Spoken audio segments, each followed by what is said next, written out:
నమస్కారం. ఎస్బీఐ న్యూస్కి స్వాగతం. వికారాబాద్ జిల్లా మర్పల్లి మండల కేంద్రంలోని ఒక్కసారిగా ఓ చిన్న హోటల్లో స్లాబ్ కూలిపోయింది. హోటల్లో చాయ్ తాగుతున్న నలుగురికి తీవ్ర గాయాలు. ఒకరి పరిస్థితి విషయం వెంటనే పోలీసులు, రెవెన్యూ శాఖ అధికారులు, స్థానికులు స్పందించి జేసీబీ సహాయంతో క్షతగాత్రులను బయటకి తీసి సంగారెడ్డి ప్రభుత్వ ఆసుపత్రికి తరలించారు. ఈ ఘటనపై చట్టపరమైన చర్యలు తీసుకుంటామని పోలీసులు తెలిపారు.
ఈరోజు మర్పల్లి గ్రామంలో చిన్న ఒక ఇన్సిడెంట్ జరిగింది. ఆ ఇన్సిడెంట్ ఏంటంటే ఎస్సీ కార్పొరేషన్ వాళ్ళు ఒక 50 సంవత్సరాల కిందట ఒక షాప్స్ కట్టారు. ఆ షాప్స్ కట్టిన తర్వాత ఈ ఎస్సీ కార్పొరేషన్ వాళ్ళు ఒక బేగర్ రాములు అతనికి షాప్ని హ్యాండ్ ఓవర్ చేశారు.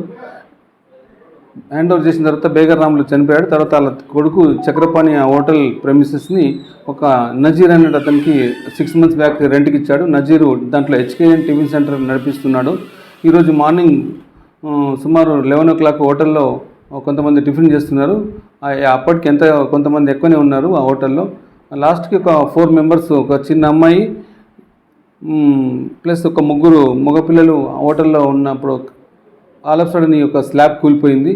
ఆ స్లాబ్ కూలిపోవడం వల్ల వాళ్ళ మట్టి కింద ఇరికిపోయినారు. మనకి ఇన్ఫర్మేషన్ రాగానే ఇమీడియట్ పక్కన ఉన్నటువంటి మన SI Rauf and Marpalli Mohanpet circle inspector Venkata గారు సంఘటన స్థలానికి చేరి పబ్లిక్ సాయంతో మొత్తం వాళ్ళు రెస్క్యూ చేశారు. రెస్క్యూ చేసి వాళ్ళని ఇంజూర్డ్ పర్సన్స్ని సంగారెడ్డి హాస్పిటల్ షిఫ్ట్ చేయడం జరిగింది. దాంట్లో చిన్న ఒక అమ్మాయి 12 సంవత్సరాల అమ్మాయి కూడా ఉంది.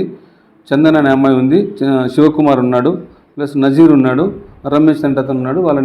వాళ్ళకు ఫ్రాక్చర్స్ అయినాయి. వాళ్ళని హాస్పిటల్కు షిఫ్ట్ చేయడం జరిగింది. వాళ్ళకు తక్షణ సాయం, మెడికల్ సాయం కోసం మేము ప్రభుత్వాన్ని కూడా విజ్ఞప్తి చేయడం జరుగుతుంది. వీళ్ళు సీరియస్ ఎవరేం లేదు. వాళ్ళ యొక్క ఇన్సిడెంట్లో ఎవరైతే బాధ్యులు ఉన్నారో వాళ్ళపైన మేము చట్టపరమైన చర్య తీసుకోవడం కూడా జరుగుతుంది.